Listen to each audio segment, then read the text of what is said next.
नमस्कार, आप देख रहे हैं न्यूज पॉइंट 24। श्री कृष्ण जन्माष्टमी की हार्दिक हार्दिक शुभकामनाएं। आइए आज बात करते हैं श्री कृष्ण जन्माष्टमी के विशेष अवसर पर। प्राचीन संस्कृति साहित्य की मान्यताओं के अनुसार भगवान श्री कृष्ण 10 अवतारों में से एकमात्र 16 कलाओं से निपुण पूर्ण अवतार थे। कृष्ण को लोक मान्यताएं प्रेम और मोह का अभिप्रेरक मानती हैं। इसलिए मान्यता है कि कृष्ण के सम्मोहन में बंधी गोपियां अपनी शुद्ध बुद्ध और मर्यादा भूल जाया करती थी। कृष्ण गोपियों को ही नहीं, समूचे जनमानस को अपने अधीन कर लेने की अद्भुत और अकल्पनीय नेतृत्व क्षमता रखते थे। उन्होंने जड़ता के उन सब वर्तमान मूल्यों और परंपराओं पर कुठाराघात किया जो स्वतंत्रता को बाधित करते थे। यहां तक कि जिस इंद्र को जल का देवता और तीनों लोगों का अधिपति माना जाता था, उन्हें भी मामूली ग्वाले कृष्ण ने चुनौती दी और उनकी पूजा को ब्रजमंडल में बंद करवा दिया। वे कृष्ण ही थे जिन्होंने कुरुक्षेत्र के रण में अर्जुन को आसक्ति मुक्त कर्म का उपदेश दिया। संदेश था, आसक्त रहित कर्म करता हुआ मनुष्य परमात्मा को प्राप्त हो जाता है। जब कंस के आमंत्रण पर अक्रूर कृष्ण को लेने गोकुल आते हैं तो कृष्ण के अनुराग में लिप्त गोप गोपियों में हाहाकार मच जाता है। कंस की दुष्टता से सभी परिचित थे। मात्र 11 वर्ष की अवस्था में कृष्ण सबको नादान लगते थे, लेकिन कृष्ण ने उसमें आमंत्रण स्वीकार किया और निर्लिप्त भाव से मथुरा गए। जिस बांसुरी की धुन से कृष्ण गोपियों को ललायित किया करते थे, उस बांसुरी को भी गोपियों को दे गए। अपने बाल सखाओं और गोपियों को छोड़ते वक्त कृष्ण को भी दुख हुआ था, लेकिन वे कर्तव्य के दायित्व बोध से संचालित हो रहे थे। गोया निर्लिप्त भाव का प्रकटीकरण आवश्यक था। यदि कृष्ण मोह के बंधन में बंधकर रह जाते तो कंस के दुराचारी शासन से ब्रजमंडल को कभी भी मुक्ति नहीं मिलती। यहाँ के लोग परतंत्रता ही झेलते रहते। कृष्ण की इस निर्लिप्तता से संदेश अंतर्निहित है कि अपनी स्वतंत्रता के लिए न केवल सचेत रहना चाहिए, अपितु जरूरत पड़ने पर क्रूरतम इरादों से भी संघर्ष के लिए तैयार रहना चाहिए, क्योंकि संघर्ष के बिना स्वतंत्रता ना तो प्राप्त करना संभव है और न ही उसकी रक्षा करना संभव है। यहाँ कृष्ण यही उपदेश देते हैं कि शासक कोई भी हो, समय कितना भी विपरीत हो, विजयी हमेशा सत्य और धर्म की ही होती है। जब कृष्ण का शिशु रूप में अवतरण हुआ तब उनके जन्म के साथ ही हत्या की प्रत्यक्ष भूमिका रच दी गई थी। उनके 6 नवजात भ्राताओं की माता पिता की खुली आंखों के सामने ही एक एक करके हत्या कर दी गई। उनकी जान बचाने के लिए भी एक निर्दोष सज्जात बालिका की बलि वेदी की भेंट चढ़ाना पड़ा, लेकिन कृष्ण के जन्म के साथ ही व्यक्तिगत स्वतंत्रता का नाद हुआ। कारागार के एक एक करके ताले टूटते चले गए, प्रहरी नींद की आगोश में आ जाते हैं। पिता वासुदेव कृष्ण को डलिया में रखकर निनाद करती यमुना को पार कर गोकुल में नंद यशोदा के घर पर छोड़ आते हैं। यह कहानी इस बात का प्रतीक है कि सद्भावनाओं का प्रतिबिंब स्थायी नहीं रहता। शासक भले ही कितना शक्तिशाली हो, एक ना एक दिन अन्याय रूपी बंधन के तालों को तोड़ना ही पड़ता है। कृष्ण को आयु के अनुपात से ज्यादा सतर्कता, चैतन्यता और संघर्ष के दौर से गुजरना पड़ा। ऐसे विकट और विषाक्त परिवेश में अपने समाज की प्राण की रक्षा के लिए छल कपट और लुका छिपी के अनेक खेल खेलने पड़े। यदि ये कृष्ण खेल नहीं खेलते तो क्या बच पाते? इसमें कोई आश्चर्य नहीं, जब लोकतंत्र से राजतंत्र की भिड़ंत होती है तो जड़ हो चुकी स्थापित मान्यताओं के परिवर्तन की मांग उठती है। प्राण खतरे में डालकर कठोर संघर्ष करना ही पड़ता है।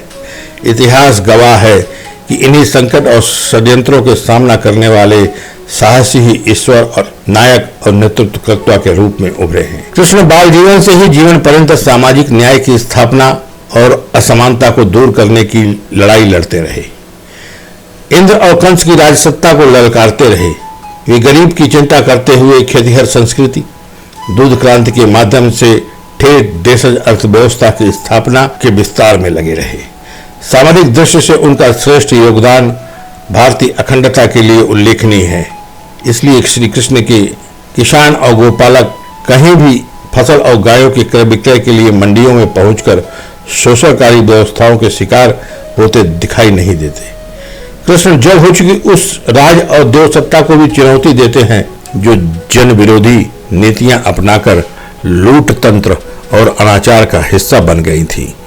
भारतीय लोक के कृष्ण ऐसे परामर्थी थे जो चरित्र अवतारों के किसी अन्य पात्र में देखने को नहीं मिलता।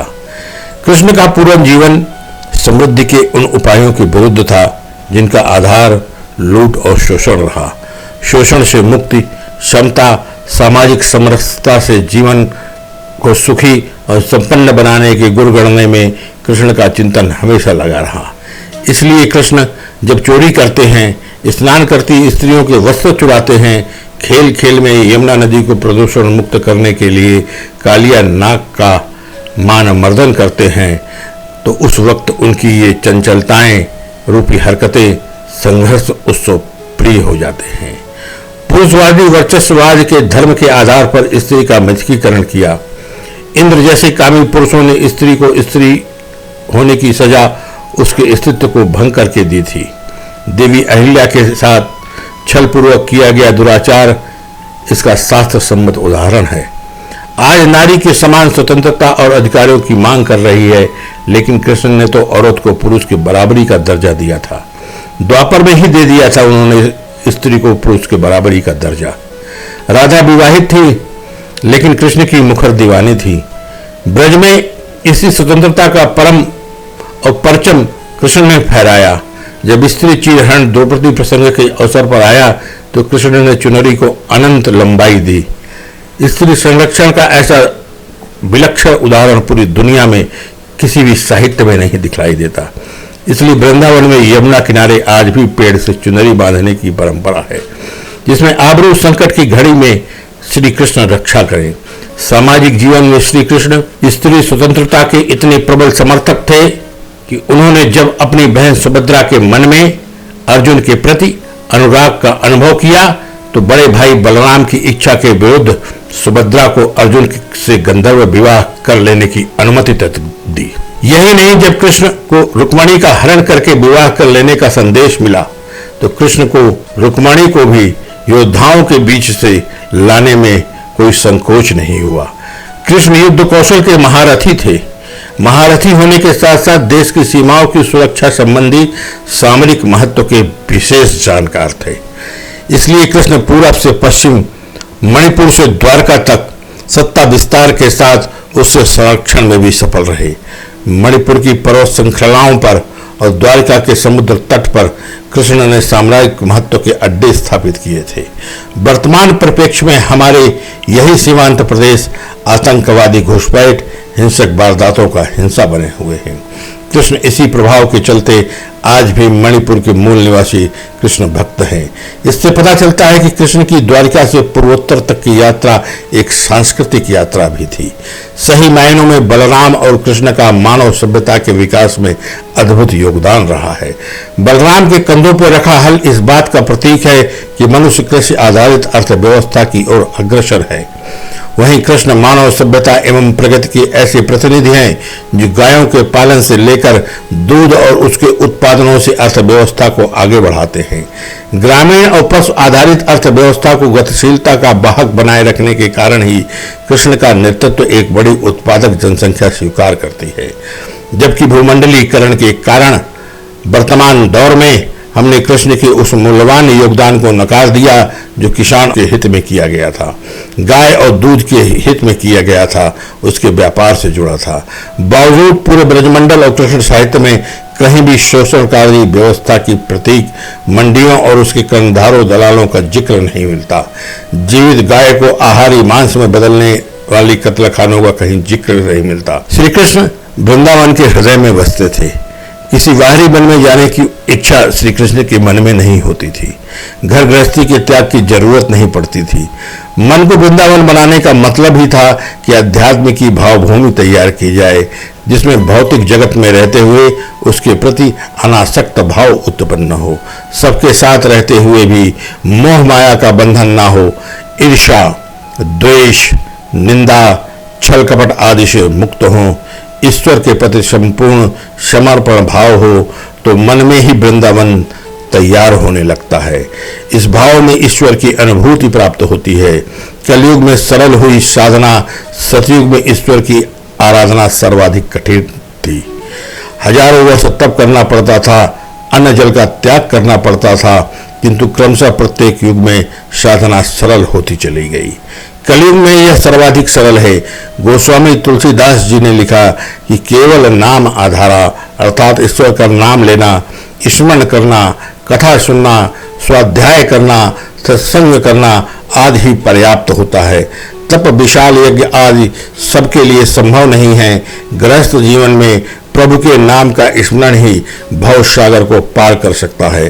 सतयुग में 1000 वर्ष की तपस्या केवल कपोल मात्र कल्पना नहीं थी। तब व्यक्ति की आयु इतनी हुआ करती थी, वह हजारों वर्ष तक तप में लगा रहता था। मनु शत्रुपा ने 25,000 वर्ष तक तप किया था। सतयुग में औसत आयु 1,00,000 वर्ष, त्रेता युग में 10,000 वर्ष, द्वापर युग में 1,000 वर्ष और कलयुग के प्रारंभिक चरण में मानव की औसत आयु 100 वर्ष थी। आज मेडिकल साइंस के तमाम प्रयासों के बावजूद औसत आयु 70 वर्ष से ऊपर नहीं चल रही है। ऐसे में पिछले 3 युगों की भांति तपस्या नहीं की जा सकती। फिर भी धर्म, अर्थ, काम का पालन करते हुए मोक्ष की ओर बढ़ा जा सकता है। धर्म के अनुकूल अर्थ का उपार्जन किया जाए तभी शुभ और कल्याणकारी होता है।